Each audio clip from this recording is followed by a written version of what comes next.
Coach, thanks so much for joining us on the call today. If you take a minute to tie up the win against Austin Peay, please. Maybe a word or two about Mike Hughes' performance, as you may have heard the resume there and what he brings to you on special teams, and what you expect to see Saturday as you head to Dallas to face the Mustangs. We were happy to get a win. I thought Austin Peay came in and played really hard and played well. I give them a ton of credit. There's some areas we need to make sure we play better.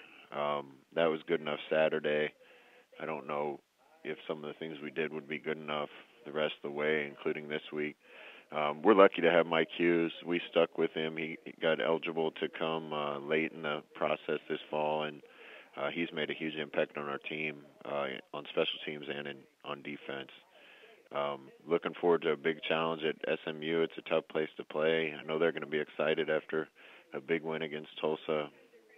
They got a really aggressive defense and a very productive offense and some really good players on their football team. So we need to be at our best, and we need to play better than we did Saturday. Take questions for Coach Scott Frost, please. *1 on your telephone keypad. We'll put you in the queue, and the operator will introduce you. And we'll now take our first question from Dan Tortora with wakeupcalldt.com.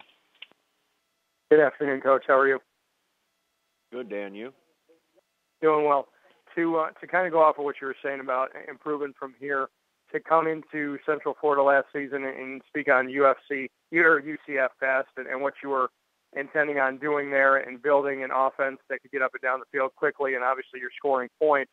To look at the defensive side of the ball, what are you taking away from the defense this season up to this point? You're undefeated, but there's areas you want to improve in. What are some of those areas?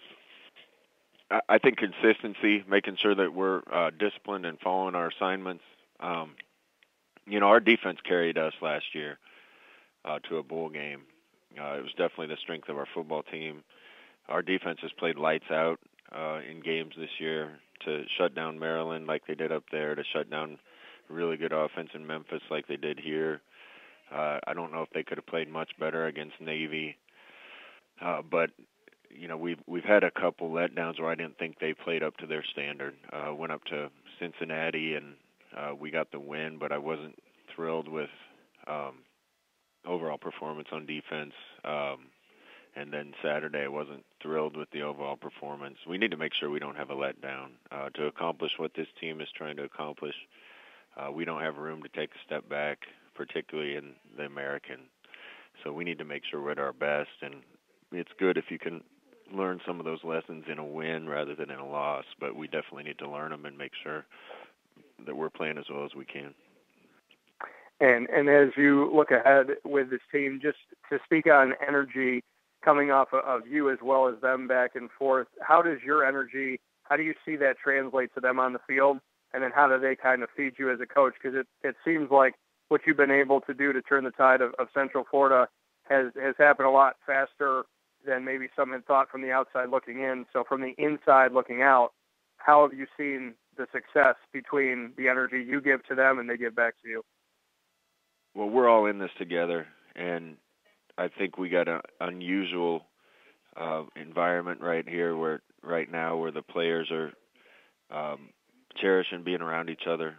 We have fun at practice. The coaches they care about the players. The players want to do well for themselves and for the coaches. I haven't seen a shred of selfishness or people getting upset about their role. It's really been everybody pulling towards something that's greater than any one individual, and I think everybody feeds off that, and that's probably the key to the progress that we've made. Thanks, Coach. I appreciate your time. Got it. And we'll now take our next question from Ronnie Woodward with the Greenville Daily Reflector. Hey, Coach, just to follow up on the Mike Hughes stuff, he's obviously a kid from around this area in eastern North Carolina. Has he kind of settled in there? He's bounced around at different schools and played different positions, and even dating back to a quarterback in high school. Do you get a sense from him he kind of enjoys being what he's doing with y'all and thinks that his life in some way has kind of settled down at all? Yeah, Mike got here so late that I haven't gotten a chance to know him quite as well as some of the other players on our team. You develop relationship through shared experience, and I just haven't had as much time with Mike, but I know he's fitting in really well with our football team. I don't think there's a guy on our team that isn't enjoying this ride and the process that we're on, and he seems to really be bonding well with his teammates and enjoying the season that we're having. So I think he seems really comfortable. I'm thrilled that he was able to get another opportunity and try to carry on his college career here, and he's definitely been one of the biggest pieces of the success that we've had. Okay, great. Thanks, Coach. Got it. Do you have any other questions for Coach Frost, please? Star 1 on your telephone keypad, if so.